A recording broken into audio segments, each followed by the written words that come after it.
ರಾಜ್ಯ ಕರ್ನಾಟಕ ಸರ್ಕಾರದಿಂದ ಇದೀಗ ಎಲ್ಲ ಗ್ರಾಮೀಣ ಭಾಗದ ಜನತೆಗೆ ಭರ್ಜರಿ ಗುಡ್ ನ್ಯೂಸ್ ಅನ್ನ ಇದೀಗ ರಾಜ್ಯ ಸರ್ಕಾರ ನೀಡಿದ್ದು, ಗ್ರಾಮೀಣ ಅಭಿವೃದ್ಧಿ ಮತ್ತು ಪಂಚಾಯತ್ ರಾಜ್ ಸಚಿವರಾದ ಪ್ರಿಯಾಂಕ್ ಖರ್ಗೆ ಅವರು ಈ ಬಗ್ಗೆ ಅಧಿಕೃತ ಮಾಹಿತಿ ನೀಡಿದ್ದು, ಇನ್ನು ಮುಂದೆ ಎಲ್ಲ ಗ್ರಾಮೀಣ ಭಾಗಗಳಲ್ಲಿ ವಾಸ ಮಾಡುತ್ತಿರುವ ಎಲ್ಲ ಜನಸಾಮಾನ್ಯರಿಗೆ ಅನುಕೂಲವಾಗಲೆಂದು ಎಲ್ಲ ಗ್ರಾಮ ಪಂಚಾಯತ್ಗಳಲ್ಲಿ ಬಾಪೂಜಿ ಸೇವಾ ಕೇಂದ್ರಗಳನ್ನು ಆರಂಭ ಮಾಡಲಾಗಿದೆ. ಎಸ್ ವೀಕ್ಷಕರೇ, ಈ ಬಾಪೂಜಿ ಸೇವಾ ಕೇಂದ್ರಗಳ ಮೂಲಕ ನೀವು ಒಟ್ಟು 208 ಸೇವೆ ಸೌಲಭ್ಯವನ್ನ ಸುಲಭವಾಗಿ ತಮ್ಮ ಗ್ರಾಮಗಳಲ್ಲಿಯೇ ಪಡೆದುಕೊಳ್ಳಬಹುದು.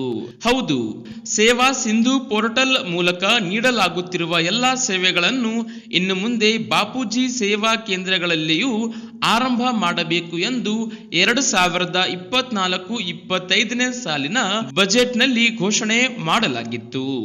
ಅದರಂತೆಯೇ ಇದೀಗ ಗ್ರಾಮೀಣ ಅಭಿವೃದ್ಧಿ ಇಲಾಖೆ ವಿದ್ಯುನ್ಮಾನ ನಾಗರಿಕ ಸೇವಾ ನಿರ್ದೇಶನಾಲಯದ ಜೊತೆಗೆ ಒಪ್ಪಂದ ಮಾಡಿಕೊಂಡಿದ್ದು, ಗ್ರಾಮೀಣ ಜನತೆಗೆ ಅನುಕೂಲವಾಗುವಂತೆ ಮೊದಲ ಹಂತದಲ್ಲಿ 208 ಸೇವೆಗಳನ್ನು ಬಳಸುವ ಒಂದು ಸೌಲಭ್ಯವನ್ನ ಕಲ್ಪಿಸಿ ಕೊಡಲಾಗಿದೆ.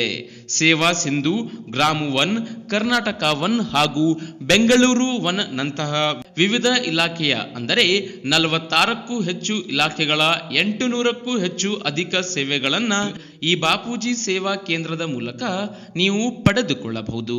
ಎಲ್ಲ ಗ್ರಾಮ ಪಂಚಾಯತ್ಗಳಲ್ಲಿ ಅಧಿಕೃತವಾಗಿ ಈ ಬಾಪೂಜಿ ಸೇವಾ ಕೇಂದ್ರವನ್ನ ಇದೀಗ ಆರಂಭ ಮಾಡಲಾಗುತ್ತಿದ್ದು, ಗ್ರಾಮೀಣ ಜನತೆಗೆ ಈ ಇಲಾಖೆಯ ವತಿಯಿಂದ ಎಲ್ಲ ಸೇವೆಗಳು ಸಿಗಲಿವೆ.